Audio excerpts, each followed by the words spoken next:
What if I told you this is the first year I've ever owned the Pro version of the iPhone? Apple made it really hard to choose anything but the Pro version, and they got me. So let's jump into this unboxing.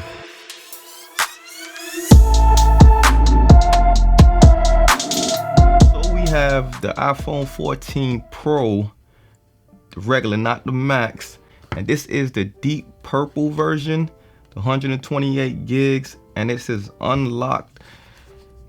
Unboxings has been all that exciting lately because you know they was ripping everything out the box and just pretty much giving you the phone, but you still have to enjoy the quality of Apple packaging, and like I still enjoy the process of just unboxing stuff, and especially Apple devices, because it just comes packaged really well. Just even the little accents, the purple accents they put on the phone to show like what color you got, like the Apple logos is the deep purple, the iPhone deep purple, just the little accents, cues, the elevated box and all that stuff, just a little thing. So that's why I still make my unboxing videos, because I actually still enjoy the process of opening boxes. I love tech. Part of loving tech is the unboxing experience. But anyway, still talking about nonsense. So let's actually open this thing up.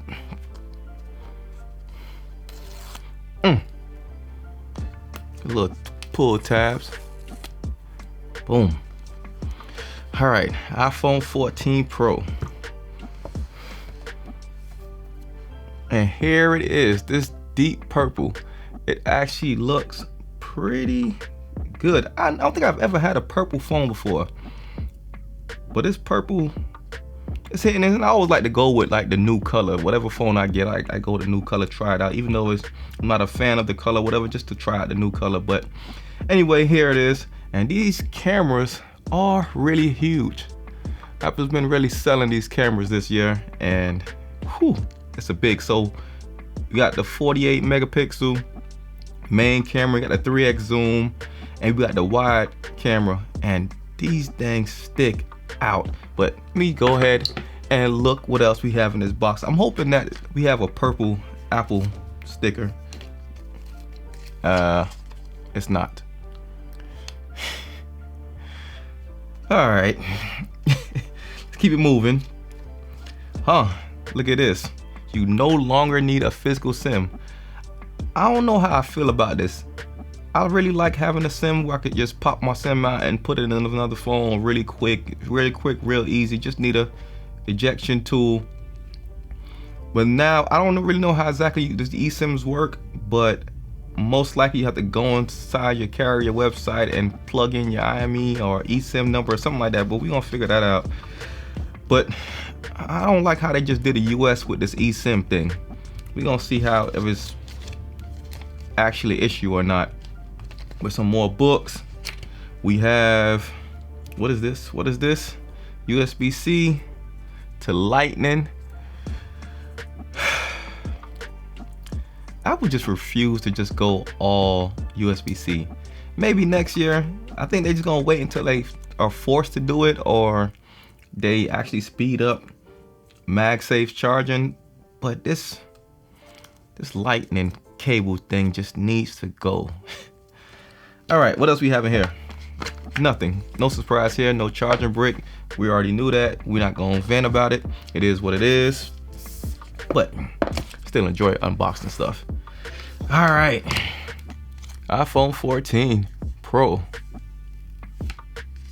It never gets old. All right, so we have the volume rockers, and do I really need to go through what's on this phone? It's been the same design since what, the iPhone 10. Very subtle changes, if any at all. Well, I guess there is one major hardware change, and that's the lack of the SIM tray. There is no SIM tray on here at all. And then we have, of course, the new color.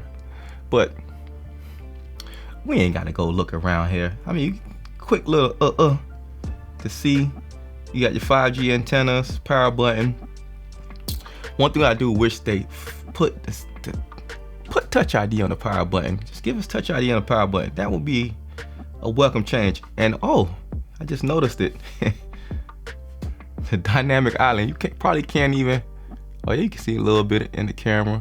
When you turn it on, you're gonna really see, but that's the other physical change, is the dynamic island. The volume buttons feel a little different. And then this huge camera hump. Just let's look at my 13. Bro, this is just the regular iPhone 13, and this is the 14 Pro. That's crazy. Okay, I haven't actually personally owned the iPhone Pro before, but I do have the iPhone 13 Pro here with me just for something to compare it to, because I didn't want to compare the two to see how much is there any really difference. But I mean, I know the camera sensor should be a little bigger, and you can't kind of see it is a tad bit larger on the 14 Pro than on the 13, but not by that much. It's not as dramatic as looking at the regular 13. But other than that, the only thing that's missing here on compared to the 14 and the 13 Pro is the lack of the SIM tray on this one. So this one has the SIM tray right here, and we do not have it on here. But I think other than the US, everyone else has the SIM tray. Anyway, enough with the little comparisons. Let's actually turn this thing on. So setting up the eSIM was not a smooth process like I would hope it to be.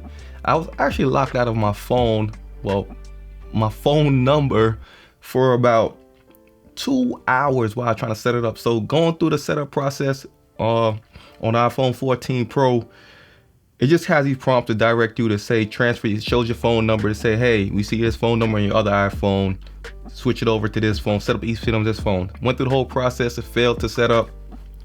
But while I was trying to set up, it disconnected my SIM card. It deactivated my SIM card in my 13, and then tried to set up the eSIM on the 14. That did not go well at all. So I had to go up to T-Mobile, and their customer service is terrible. I do not recommend. But anyway, after like 2-3 hours, I finally got everything to set up and able to actually try the phone out. So right now, I'm not a fan of eSIM, but I think if you had the eSIM like on the old iPhone and you were trying to transfer to a new iPhone, I think that process would be much smoother. But if you're going from a regular SIM to an eSIM, it's a little tricky right now. Or maybe it just might be T-Mobile. So if you didn't have these same issues, let me know in the comments. The Dynamic Island, it's a weird name, I get it, but I don't know, it just seems weird. This is a notch. But the Dynamic Island is really cool. The animations are like really smooth. The notifications make sense. I like that it's interactive. But after like a couple of hours of using it, I mean, the little cool factor wore off. So I don't see it as something like will make you say, I'm gonna go jump out and like buy this phone for the Dynamic Island. I mean, it's cool. It's a nice little addition to the phone. Is it better than a notch? In some ways, yes, because I mean, if it's interactive, but in other ways, like watching a video and stuff on YouTube, it gets more in the way, and it's like harder to ignore than the notch. But it's cool. It in a weird way, that Dynamic Island is pretty cool. The cameras. Now, I gotta say, this is my initial impression. So I'm gonna have a full review, but for right now, like just doing a couple of shots I took with the camera, it is really good. Some of the pictures I've taken with this like came out like really good. I can kind of see like the dynamic range for one is like much better on this 13, on the 14 Pro compared to like my 13 I was using. The dynamic range just handles way better, like especially like really bright sunlight. This always on display. This is how it operates right now. Like you see, this is it on, and this is just like turning your phone off, and now this is what your display looks like, which you can just see it just really only just dims the display. So if you like used to having always on display with an Android phone for like years and years now, Apple took a completely different and very literal approach when they implemented their always on display. Is this a better implementation? I don't know. I can't say right now. I would have to use the phone a little longer to see if it's actually saving more battery this way or versus like a traditional, like always on display. Like this is what a traditional always on display looks like compared to Apple's version of an always on display. It's a huge difference on how they decided to implement it. But I'll test it out a little longer to see if it's draining the battery more or less this way. For right now, like this, like I said, this is just my initial impression of the 14 Pro. To be honest, it does not feel much better than just my regular 14. Like just I've been using this like on and off, like I said, for the last year, and then just using the 14 Pro for what, the last couple hours. There's no huge difference. I mean, yes, I appreciate the 14 Pro for having the faster 120 hertz display, because it's just kind of a joke that this still has a 60 hertz display. But other than that, the cameras so far definitely are better on the 14 Pro. But just everyday use, just using the phone throughout the day, I don't know if I can say that this is actually worth the money to go up to the 14 Pro rather than just sticking with the regular 14. But that's just, like I said, this is just my initial impression. I'll use the phone some more, I'll check it out, and I'll see what the play is. But I'll be back with a more in-depth review. So for right now, hit that subscribe button and just catch me in the next video. I'm out.